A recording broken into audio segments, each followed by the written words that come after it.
Hoy vamos a ver la review de la Ender 3 V2 y vamos a ver si es un mojón o no lo es, o si merece la pena comprársela. ¡Vamos para allá!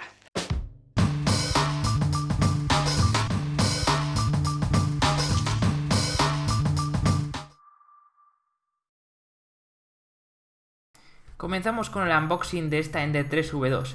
Como veis, tenía un pequeño golpe gracias a los de DHL, pero bueno, en general, como viene bien empaquetada, no hay ningún problema. Esta Ender 3 V2, como veis, esta vez tiene todo en bolsitas de plástico de este tipo, con lo cual no son reutilizables, pero como después veremos, tiene un cajoncito, pues no va a haber ningún problema en guardar este tipo de cosas. En general, como os digo, viene empaquetada, aunque meta una leche no le va a pasar nada. Ahí tenemos las instrucciones, en principio, que las usaremos después o no. Entonces, esta impresora, ¿qué características tiene? 220 x 220 x 250 milímetros de impresión. Entonces, de volumen de impresión. Dentro, como vemos, tenemos toda la impresora preensamblada, ¿vale? Entonces, realmente va a ser muy sencillo instalarla. Aquí tenemos las instrucciones que bueno, realmente la mitad del manual no sirve para demasiado y lo demás más o menos sí para haceros una idea, pero nada demasiado. Aquí tenemos todas las piezas sacadas, como vemos tenemos la base de impresión y aquí tenemos distintos, el extrusor un poco, pues en que no hace falta tocar nada. La verdad es que está todo muy bien montado y no hace falta toquetear, lo que nos quita holguras y demás. Y bueno, esta impresora tiene 24 voltios de voltaje, no como otras que tienen 12 voltios. Aquí tenemos el regulador del eje Z, que solo nos trae un usillo, no como otras impresoras que sí que traen dos, pero en general va a funcionar bien. Va a ser un poco más complicada que otras de ajustar, pero en el sentido de que nosotros tenemos que ir ajustando cada una de las tuercas y demás. Pero como veis, el montaje es muy sencillo. Ahí colocamos los dos postes principales para que van atornillados con la parte de abajo. Si habéis montado alguna vez alguna Ender 3, veis que todas las impresoras de Creality vienen iguales. Y entonces aquí pues tenemos ahí los dos tornillos, que lo que haremos será apretarlos con unas llaves Allen que nos trae por defecto la impresora. De hecho, cuando montas unas cuantas impresoras, al final tienes un kit de herramientas bastante grande. Por otro lado, ¿qué tamaño tiene esta impresora para saber si te cabe en casa? Pues un tamaño de 475 x 470 x 620 milímetros y 7,8 kilogramos de peso. Al igual que todas las demás, como nos tienen acostumbrados los de Creality, los demás marcas tienen un diámetro del nozzle de 0,4 milímetros y una altura mínima de capa de 0,1. Pero generalmente vamos a utilizar la altura de capa de 0,2 porque 0,1 a veces es demasiado poco. La velocidad de impresión, aunque os pongan que son de 80-90 milímetros, de normal no se suele llegar hasta eso, suele ser un poco menos. Con características técnicas de la placa, tenemos una placa silenciosa, ¿no? Con los TMC 2208 y una placa de 32 bits, lo que nos permitirá pues tener una mejor, digamos, capacidad de computación, ¿no? Pero aquí al final, digamos, lo que falla va a ser un poco el extrusor, va a ser un poco ese Joten que nos tiene acostumbrados Creality, que funciona bien, pero el extrusor va a ser un MK8 de plástico que realmente al final no nos convence demasiado.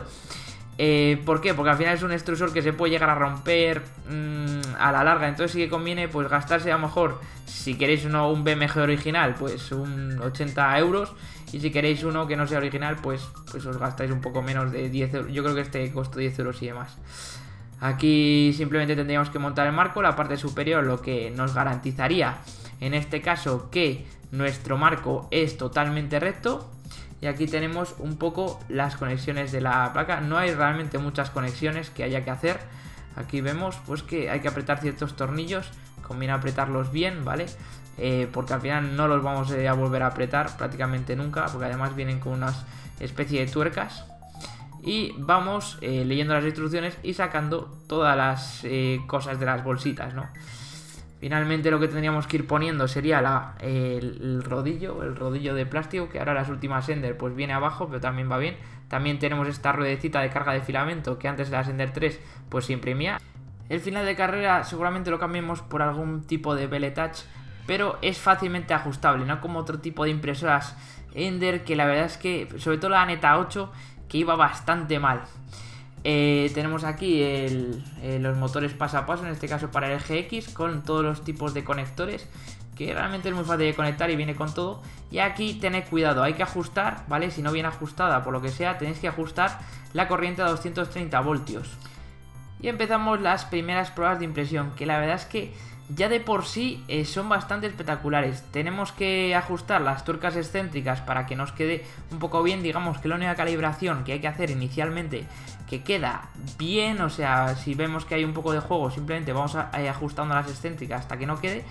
Pero ved que el búho este que nos trae por defecto de Normal Last Reality está imprimiéndose que da gusto. O sea, realmente no, los soportes se quitaron bien, iban demasiado bien. Obviamente pues tenemos el conector aquí que creo que se llama C12, algo así.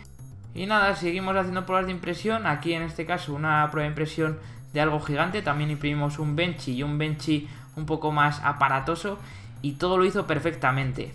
Se pueden hacer alguna mejora, pero es que esta impresora va de vicio ya prácticamente sola y da gusto como imprime y se monta en prácticamente nada. Vamos a ver primero lo que más y lo que menos me ha gustado. Y es que como aspectos positivos, por un lado la Ender 3 V2 tiene una placa de 32 bits que me ha encantado. Realmente al final creo que es una mejora que van a ir poniendo a todas las impresoras y que realmente chapó por los de Ender. Por los de Creality, mejor dicho. Después una fuente de alimentación de 24 voltios de la marca Mingwell, de las mejores. Después se monta en apenas 20 minutos, una cama de vidrio extraíble, cosa que, por ejemplo, impresoras como la Artillery Genius no tienen. Después una pantalla mejorada, realmente al final es una pantalla a color, no se notan mucho los colores, pero sí que se ha mejorado la pantalla con respecto a otras pantallas monocolor, ¿no? Conectores BLTouch, tensores de correa por defecto, los conectores BLTouch un poco entre comillas, porque sí que más o menos puede estar adaptado a ponerle uno, pero sí que va a haber que imprimir piezas, sí que vamos a tener que ponérselas conectores un poco apañarlos sobre la placa, pero bueno, puede estar preparada para ello.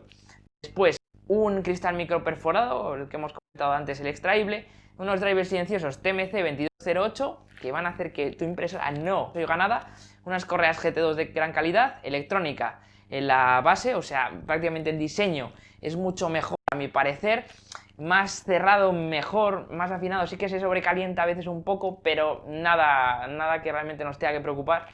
Y después una gran calidad de precio, y la carga de filamento es relativamente sencilla, como la de la Ender.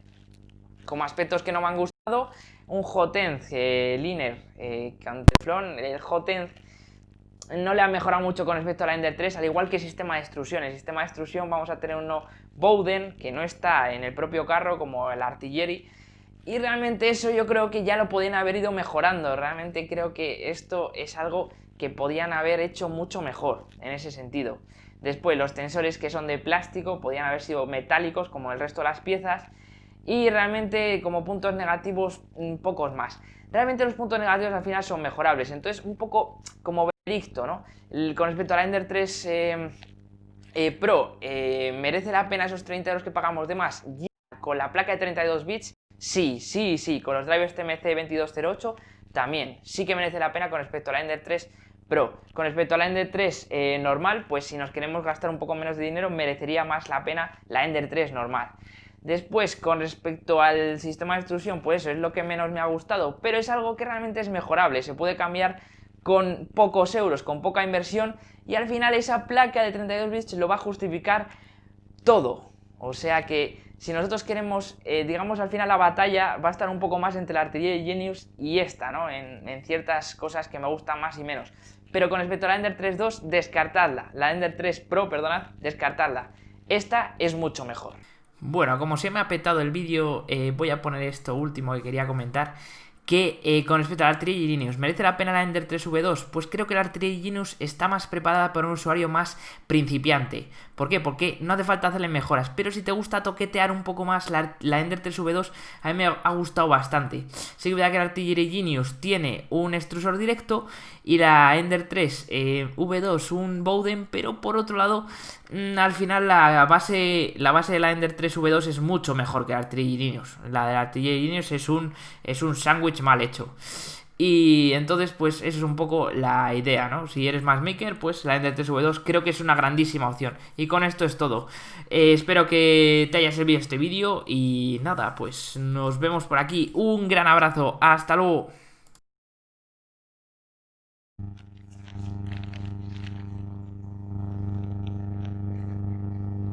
Ah, ¿pero que todavía sigues ahí?